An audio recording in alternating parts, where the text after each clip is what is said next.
அனைவருக்கும் வணக்கம்.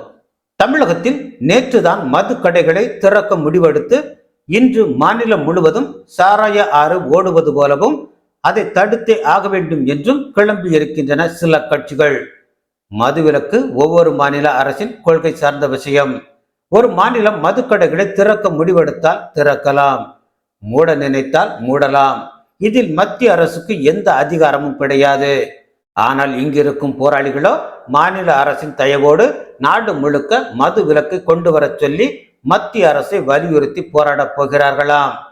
விட்டால் சர்வதேசத்திற்கும் மது விலக்கு கொண்டு வர அழுத்தம் கொடுப்பார்கள் போல.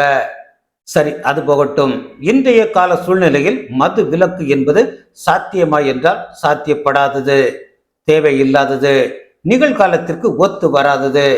மது விலக்கு என்பது அமெரிக்கா போன்ற வளர்ந்த நாடுகளில் கூட நடைமுறைப்படுத்த முயற்சித்து தோல்வி அடைந்த ஒரு திட்டம்.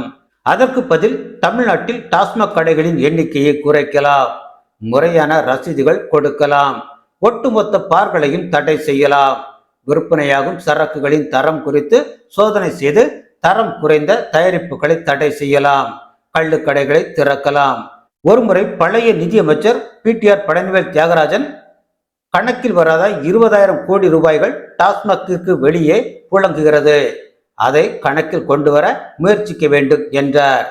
இப்படி ஆண்டுக்கு 20,000 கோடி ரூபாய் வெளியே கணக்கில் வராமல் சுற்றும் மறைமுக தொழில்களை முடக்கலாம். மதுவின் தீமைகள் குறித்து கடுமையான பிரச்சாரங்களையும் இயக்கங்களையும் முன்னெடுக்கலாம். கஞ்சா உள்ளிட்ட மற்ற போதைப் பொருட்கள் தமிழகத்தில் அதிகம் புழங்கும் சூழலில் அதை தடுப்பதுதான் முக்கிய நோக்கமாக இருக்க வேண்டும். நெறிப்படுத்தப்பட்ட மதுபான விற்பனையகங்களை கண்காணித்தால் மட்டும் போதும்.